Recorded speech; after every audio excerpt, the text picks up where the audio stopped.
Parliament میں موجود opposition جماعتوں نے چیئرمین سینٹ صادق سنجرانی کے خلاف تحریک عدم اعتماد لانے کا حتمی فیصلہ کر دیا ہے، لیکن اس کی ٹائمنگ کا فیصلہ موجودہ ISI سربراہ لیفٹیننٹ جنرل فیض حمید کے 19 نومبر کو تبادلے کے بعد طے ہوگا۔ اگر اپوزیشن جماعتوں کی چیئرمین سینٹ کے خلاف تحریک عدم اعتماد کامیاب ہو جاتی ہے تو ثابت ہو جائے گا کہ اسٹیبلشمنٹ نے اپوزیشن کو ملکی سیاسی منظرنامے میں نیوٹرل رہنے کی جو یقین دہانی کروائی ہے اس پر عمل شروع ہو چکا ہے۔ اپوزیشن بھی چیک کرنا چاہتی ہے کہ کیا اس مرتبہ اسٹیبلشمنٹ واقعی نیوٹرل ہو چکی ہے، لہٰذا اگر چیئرمین سینٹ کے خلاف تحریک عدم اعتماد کامیاب ہو گئی تو اگلے مرحلے میں اسپیکر قومی اسمبلی اور پھر وزیر اعلیٰ پنجاب عثمان بزدار کے خلاف عدم اعتماد کی تحریکیں لائی جائیں گی اور آخر میں عمران خان کو فارغ کرنے کا منصوبہ تیار ہوگا۔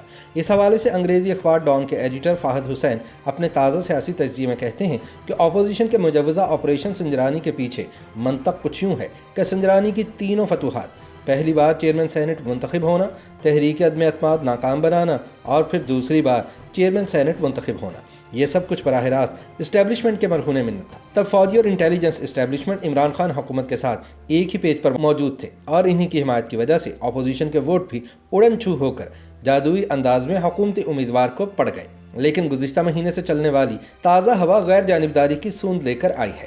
فہد کے مطابق اگر تو اسٹیبلشمنٹ اپوزیشن کے مطالبے کو پورا کرتے ہوئے حکومتی حمایت سے پیچھے ہٹتی تو اس کی باریک سی برتری تحریک عدم اعتماد کی صورت میں ختم ہو جائے گی، اور اگر رات گئے کوئی جادوئی فون کالز نہ کی گئی تو اعتماد کا کھیل اپوزیشن والے جیت جائیں گے۔ اگر ایسا ہوا تو سنجرانی کو شکست ہو جائے گی، اگر ان کو شکست ہو گئی تو یہ پہلی واضح علامت ہوگی کہ فوجی اسٹیبلشمنٹ واقعتاً غیر جانبدار ہو چکی ہے۔ اس کا پھر یہ بھی مطلب ہوگا کہ وزیر اعظم تنہا ہو چکے ہیں، واقعی تنہا۔ لہٰذا بقول فہد حسین پیغام یہی ہے کہ آپریشن سنجرانی شروع کیا جائے گا۔ اگر اس میں کامیابی ہوئی تو پھر عمران خان کو نکالنا بھی آسان ہوگا، بلکہ پھر تو یہ لازمی ہو جائے گا۔ لہٰذا پہلے قدم کے طور پر اپوزیشن کو آپریشن سنجرانی پر اکٹھا ہونا ہوگا اور اس حوالے سے سیاسی سرگرمیوں میں تیزی آ چکی ہے۔ لیکن بڑا مسئلہ یہ ہے کہ اس وقت سینٹ میں پیپلز پارٹی کے پاس اپوزیشن لیڈر کا عہدہ ہے اور نون لیگ مطالبہ کر سکتی ہے کہ اگلا چیئرمین اس کا کوئی سینیٹر ہونا چاہیے۔ اگر پیپلز پارٹی اس پر مان گئی اور مسلم لیگ نون سینٹ چیئرمین کا عہدہ لینے میں کامیاب ہو گئی تو ملکی سیاست سے متعلق تاثر یکسر تبدیل ہو جائے گا۔ فہد حسین یاد دلاتے ہیں کہ وزیر اعظم عمران خان کے علاوہ سنجرانی بھی ایک ایسے شخص ہیں جنہوں نے اپوزیشن جماعتوں کو ناکو چنے چبوائے ہیں۔ حالانکہ کاغذوں پر ہی صحیح سینٹ میں اس وقت اپوزیشن کی اکثریت ہے۔ تمام تر نامساعد صورتحال کے باوجود انہوں نے ایک عدد تحریک عدم اعتماد کو ناکام بنایا اور پھر تمام تر نامساعد حالات کے باوجود ہی دوسری مرتبہ سینٹ کے چیئرمین منتخب ہو گئے۔ لیکن سوال یہ ہے کہ کیا اب حالات ان کے قابو سے باہر ہو چکے ہیں؟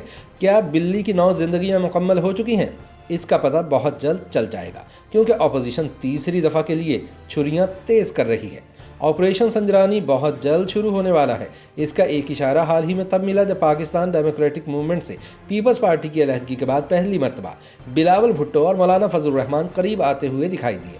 بقول فہد حسین، PDM کے عملاً ٹوٹنے کے بعد سے متحدہ اپوزیشن اتنی متحدہ نہیں رہی تھی، گو کہ غیر رسمی تعاون پارلیمنٹ کے اندر جاری رہا ہے۔ لیکن گزشتہ مہینے وزیر اعظم اور فوجی اسٹیبلشمنٹ میں پیدا ہونے والے تناؤ کے بعد سے جو تازہ ہوا اسلام آباد میں چلی ہے، اس کی خوشبو میں ایسی مٹھاس ہے کہ اپوزیشن کی سانسوں میں یہ مٹھاس کھل رہی ہے۔ اسے ایک موقع کی بو آ رہی ہے۔ ابھی فیصلہ نہیں ہوا، لیکن بہت سے لوگ اس پر متفق ہیں۔ یہاں تک کہ سنجرانی کی شکست کی صورت میں کچھ ممکنہ امیدواروں پر بھی بات چیت کی جا چکی ہے۔ فہد کے مطابق فیصلہ نہ ہونے کی وجہ یہ خوف ہے کہ ایک مرتبہ پھر ناکامی کا منہ نہ دیکھنا پڑے، کیونکہ اس مرتبہ ناکامی کے نتائج میں صرف سنجرانی کو چیئرمین کے عہدے سے گھسیٹ کر ہٹانا شامل نہیں۔ اس کا مطلب دراصل یہ ہوگا کہ ایک کمزور نظر آتی حکومت کے خلاف اپوزیشن کا زور ٹوٹ جائے گا۔ اسی لیے صادق سنجرانی کے خلاف تحریک عدم اعتماد لانے کا حتمی وقت موجودہ ISI سربراہ لیفٹیننٹ جنرل فیض حمید کے 19 نومبر کو تبادلے کے بعد طے ہوگا۔ دوسرا مرحلہ بلوچستان عوامی پارٹی کی سنگن لینا ہوگا۔ سنجرانی اس جماعت کے رکن ہیں، لیکن جام کمال خان علیانی کے خلاف پارٹی کے اندر ہوئی بغاوت نے جماعت کو تقسیم کر دیا ہے۔ بہت سے اراکین کو خار ہے، اپوزیشن یہ جانتی ہے، تاہم اس کو بہت محتاط ہو کر دیکھنا ہوگا کہ باب پارٹی کے کچھ اراکین ان کے ساتھ ملنے کو تیار ہیں یا نہیں۔ تیسرا مرحلہ اپوزیشن کی جانب سے چیئرمین کے امیدوار پر فیصلے کا ہوگا۔ چونکہ پیپلز پارٹی کے پاس اپوزیشن لیڈر کا عہدہ ہے، نون لیگ مطالبہ کر سکتی ہے کہ اگلا چیئرمین اس کا کوئی سینیٹر ہونا چاہیے۔ اس مسئلے کا اتفاق رائے سے حل نکلنا ضروری ہے، لیکن بقول فہد حسین ہمیشہ کی طرح کچھ پیچیدگیاں موجود ہیں۔ وہ کہتے ہیں کہ سنجرانی نے حال ہی میں بلوچستان میں ایک بغاوت کامیاب کروائی ہے۔ میر عبدالقدوس وزنجو کا وزیر اعلیٰ منتخب ہونا دراصل سنجرانی کی فتح تھی۔ کم از کم دیکھنے کی حد تک تو وہ اب تک کامیابی کے راستے پر ہیں، کیونکہ فوجی اسٹیبلشمنٹ کے آشیرواد کے بغیر بلوچستان میں یہ تبدیلی ممکن نہ ہوتی۔ لہٰذا اپوزیشن میں سے جس کسی کو بھی لگ رہا ہے کہ اسٹیبلشمنٹ اب سنجرانی کو تنہا چھوڑ دے گی، وہ عدم اعتماد لانے کا خطرہ دیکھ بھال کر مول لے۔ صادق سنجرانی وزیر اعظم کے اتحادی ہیں، لیکن ان کے آدمی نہیں۔ حالیہ برسوں میں وہ چیئرمین بننے کے بعد سے اپنے آپ میں ایک اہم مصالحت کار بن کر ابھرے ہیں۔ جام کمال خان کے نکالے جانے کے بعد سے ان کی طاقت میں مزید اضافہ ہوا ہے اور اب بلوچستان کے فیصلے بھی ان کے دفتر سے ہونے لگے ہیں۔ اب وہ بہت سے لوگوں کے لیے بہت ہی کام کے آدمی بن چکے ہیں، لہٰذا اتنی آسانی سے صادق سنجرانی کو گھر بھیجنا بھی ممکن نہیں ہوگا۔